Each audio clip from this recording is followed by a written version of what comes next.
कोल्हापूरमधून ही महत्त्वाची बातमी। शासकीय कामांच्या थकीत बिलांवरून कंत्राटदारांनी अनोख्या पद्धतीने आंदोलन केलं। कोल्हापूर जिल्हा परिषदेसमोर कंत्राटदारांनी भजन करत घोषणा दिल्या। राज्यभरात कंत्राटदारांची कोट्यवधींची बिलं प्रलंबित असल्याचा आरोप सुद्धा या कंत्राटदारांनी केलेला आहे।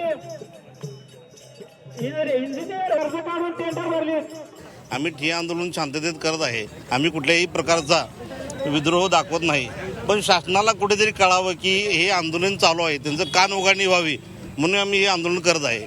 आज आम्ही भजनी मंडळ म्हणजे आमच्या एक कॉन्ट्रॅक्टर असोसिएशनचं एक भजनी मंडळ आहे। आम्ही आमच्या हातामध्ये टाळ घेऊन करत आहे। तर आम्ही टाळ का घेतलेला आहे की आम्हाला सरकारनं ठणठण गोपाळ दाखवला आहे, म्हणून आता कॉन्ट्रॅक्टरने हाती टाळ घेतलेला आहे।